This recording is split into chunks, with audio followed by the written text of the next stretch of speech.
Welcome to Think Alive. We're Sharon and Andy, just two people with a dream and a vision of restoring our traditional stone-built farmhouse in southern Spain, transforming it into a beautiful off-grid home and sharing our journey with you.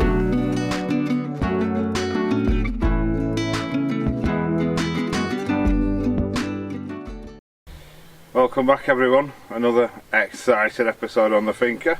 I'm carrying on with the fence I'm doing for our fence to hide their generator. I've been up there the last couple of days. We had a little bit of rain one day which didn't help. Got the rest of the fence finished off, as you can see. It's looking really nice. Now I need to make the gates. I've brought everything back, unloaded the trailer over there. I'm going to make them exactly the same principle with these horizontal with the big posts on the back of them. They're going to be beefy gates, that's for sure. The first thing I need to do is to cut 10 lengths at the width that I want, which is 121 centimeters, and yeah, that's the first thing to do, so I'll get that done.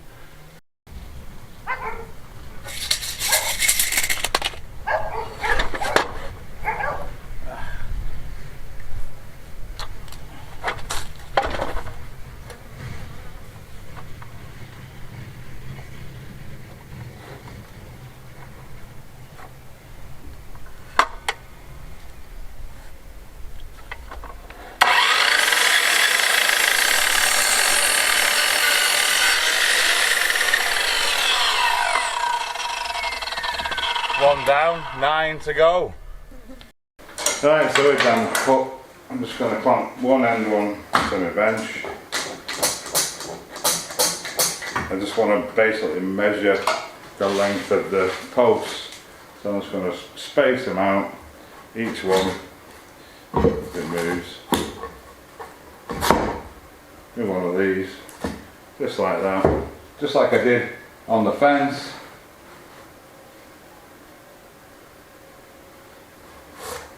And then I can just measure from the top to the bottom, and that's how long I want my post to be. Pretty simple, isn't it?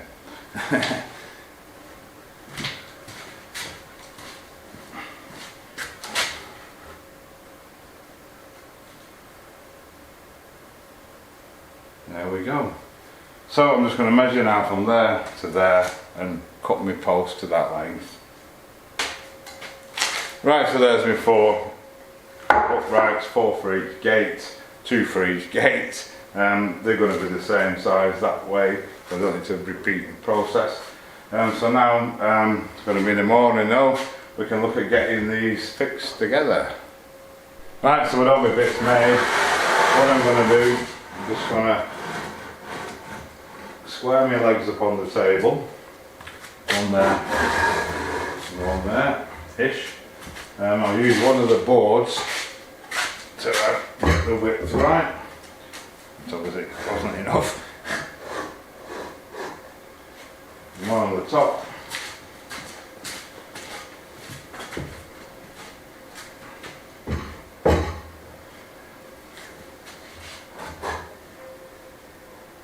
That's it. That's that one.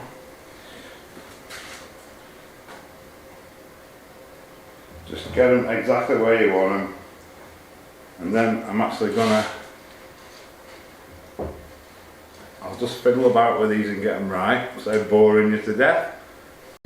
Right, so with them, what I've done, I've just clamped them in position. I'm going to put another clamp on this end actually. That one.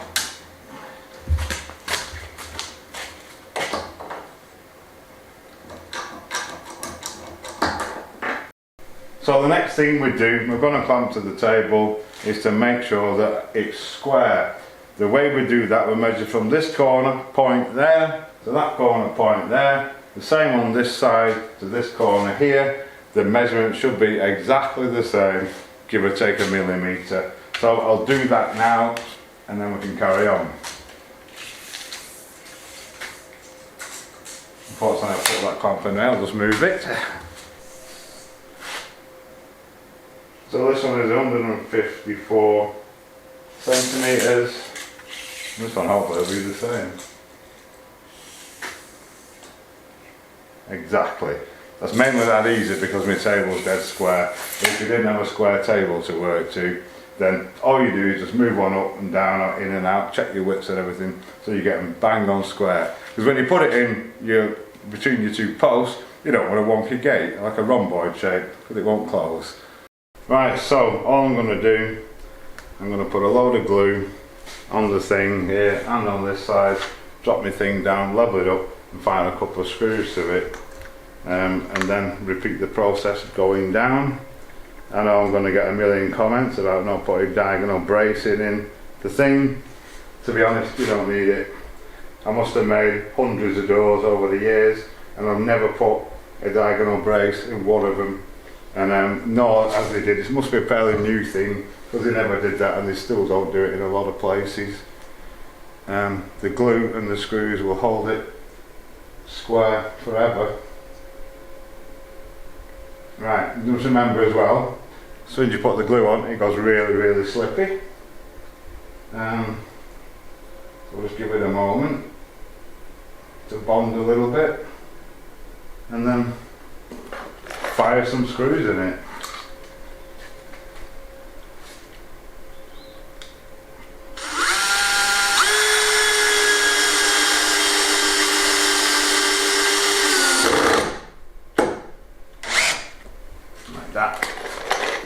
Right, I'll get this side done, put another one in and then we'll carry on. Right, so I'm actually, rather than working my way down, I'm going to put the bottom one on next. If you remember, I spaced these out with a board stood up in between them to give them a width and cut these to length, but just to double check, I'm going to put the bottom ones on because I want the top and the bottom to be exact, and then just equally space the ones in the middle between them. Get rid of that.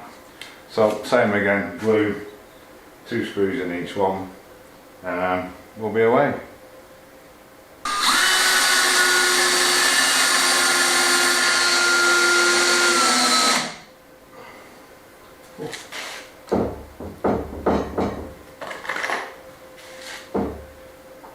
Got a bit of twist in that one, doesn't matter. It won't bend those posts.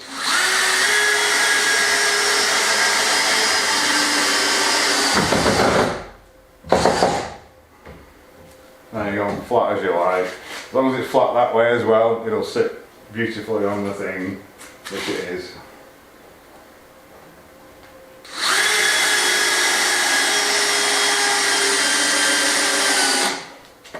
Now it can't go out of square, and I can even probably move it around if I want to.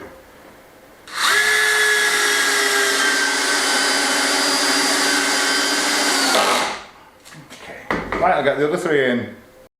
I'll drop my spacer in there, I'm going to drop him on here, same principle, and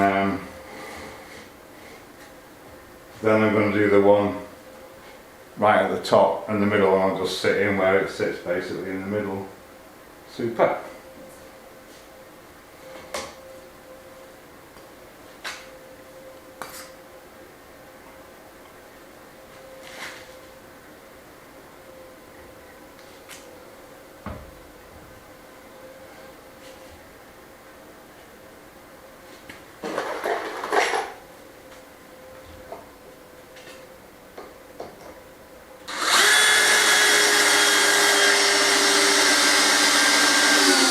Right, okay, first one's done. I'm just going to leave it for half an hour because I need to move it off the bench because even my massive bench is big enough for 2 of these. So I'll just leave that half an hour. The glue should have gone enough then with the screws to allow me to move it to build the second one. Right, it's at half an hour now. Let's see if I can get it off the bench. It's not light. There we go. We've got it. Just going to stand him out of the way and then rinse and repeat, make the other one exactly the same way.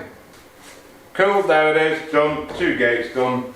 Just going to leave them overnight now for the glue to set properly, for them to go off, and then we're going to get them fitted in the morning. Right, the gates are loaded into the trailer, bit of a struggle. I hope the posts are strong enough to take the weight of them. I've got a bag of tools, hinges, bolts, screws, drills, spare battery. Let's go and get them fitted. Well, it's not such a sunny day in sunny southern Spain today at all. It's a bit chilly actually. Right, so I'll move the pallets out of the way. The gates are in the trailer. I'm going to put this one in first. I'm going to pack it up underneath to sit on and then attempt to clamp it in place so I can get the hinges on it. So I'll go and get it.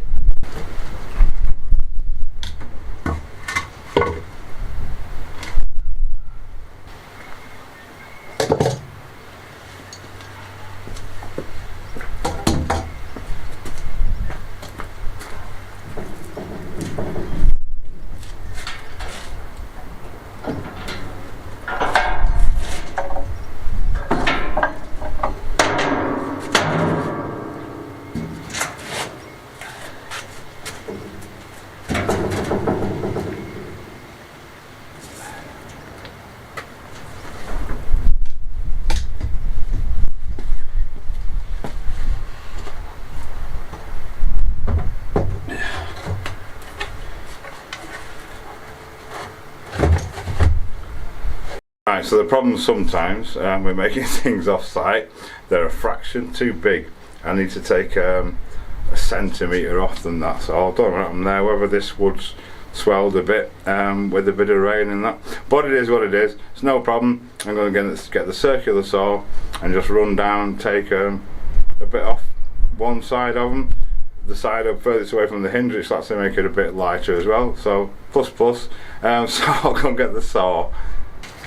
Right, okay, the main problem is the post holders at the bottom and the fact that, I hope that wind's not too obtrusive, and the thickness of it, because as it swings obviously it takes an arc thicker. So what I'm going to do, you can see that, I'm going to just take a bit off the boards there and then just cut that at a slight angle down to give us a good clearance on it.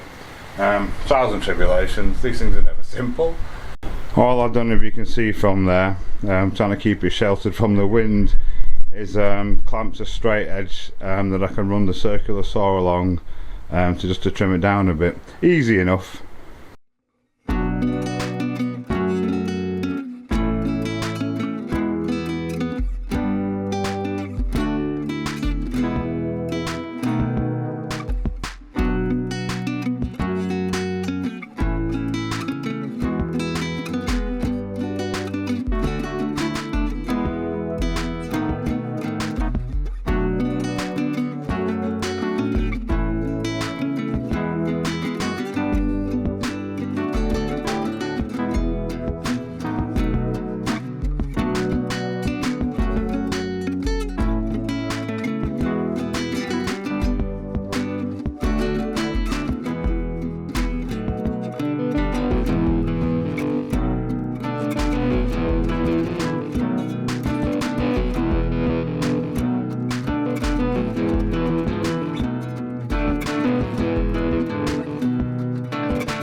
There we go, all done. Just wants oiling or treating with something now, and it's good to go.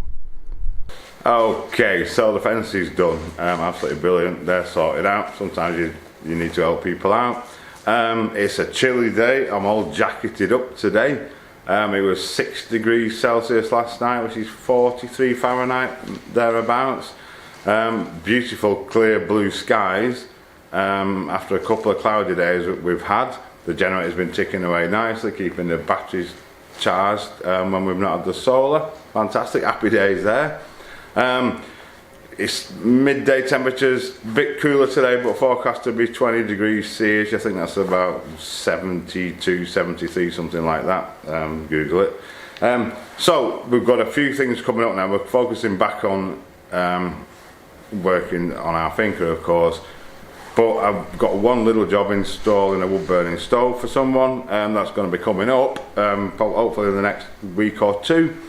But in the meantime, we're going to look at what we're going to do here. We've quite a lot we've prioritised with the weather we've had recently, and we're going to have a look at that courtyard and getting a roof on that little outbuilding. I'll show you that in a minute. First, we're a bit low on lime wash, so I need to make up another batch because we like to leave it for 6 months or so to mature, as it were. So let's have a look at that.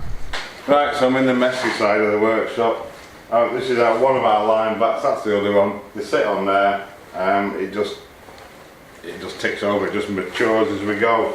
All I'm going to do is empty these 2 bags of hydrated lime, calcium hydroxide, into this vat, and then fill it up until it's covered with water.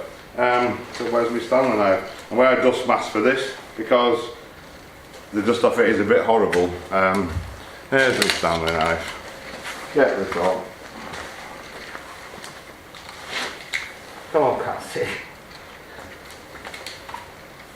The cat's not healthy. Come on, mate, there you go.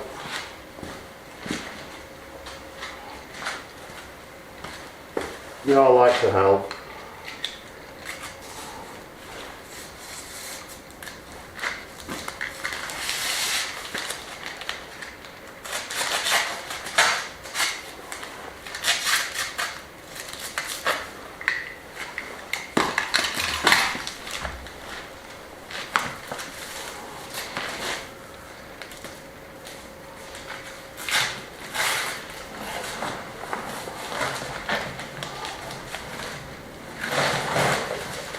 Come on, Catherine.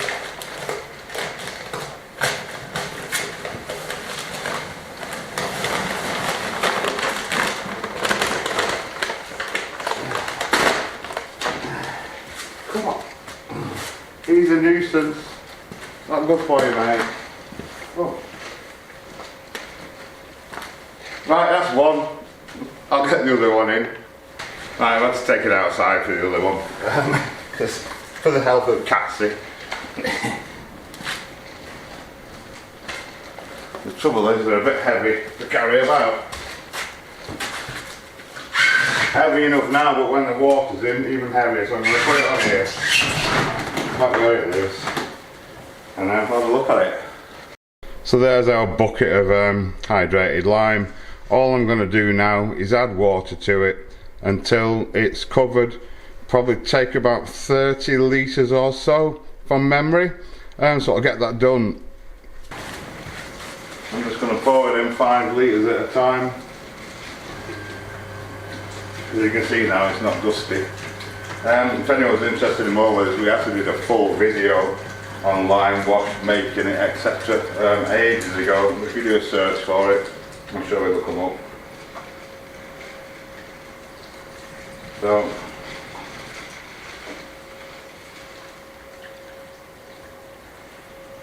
there's the first 5. And so carry on.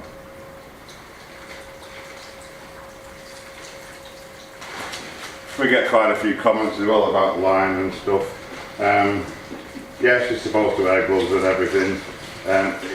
This stuff doesn't burn, like people seem to say it does. Don't breathe it in, that's the one thing. It's no worse than cement for drying your skin out and stuff and things like that. It washes off. I'm not bothered. I've got builders hands. It doesn't really have any effect on me. That's number 2. So you can see it bubbling away there.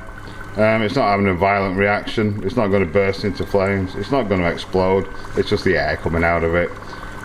So we'll just let that settle down a little bit and then keep adding water. Yeah, until it's full, until it's covered. Right, okay, so it's had 30 litres in that now, I think. Stopped going out of focus. And it's still bubbling away, but it's got a good covering, a good 50 mil, a good couple of inches over the top of it. I'm going to leave that now for an hour, and then top it up if required, and then come and check it in 2 or 3 days, and again top it up if required. Once it's done, it can sit there for years, to be honest. Yeah, we've got our paint for the future, whenever we need it. Right, so in our lovely courtyard, we are determined to get this done, certainly for spring and summer next year.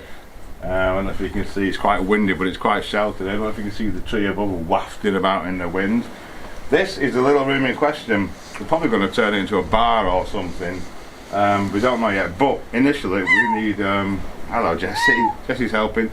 We're going to put a roof on it and sort out these walls. I'll show you those in a minute.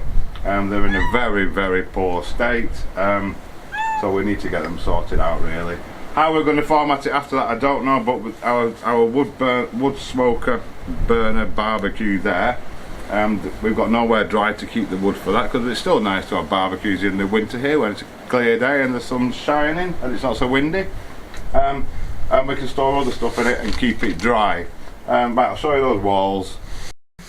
So inside, you can see the state of these walls. There's actually holes going through. You can see those, we make them out there. It's just held up by, well, it's a dry stone wall near enough. So one of the first jobs obviously is to get this wall sorted out and then get a roof on it. The top of it's not too bad. Again, you know, we can sort that out in the future, but just to get a roof on it and make it stable. So that's coming up next, I think, weather permitting of course. This is the fire that's coming out. What's happened to it, they've had a chap round to do the flue and everything, to clean it all out and check it all for safety and stuff, and it's got a load of creosote build up in it inside. They've obviously been burning some naughty wood in there, perhaps some painted wood or varnished wood or something like that, we're not exactly sure, but it's actually coated the inside with this stuff, so it's going to be replaced with this one.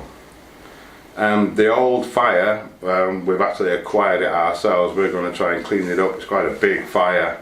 It'll be perfect in our living room in the oldest part of the finca that we've not started on yet, but it'll be there for the future. So hopefully, if we can get it cleaned up, it'll be great for in there.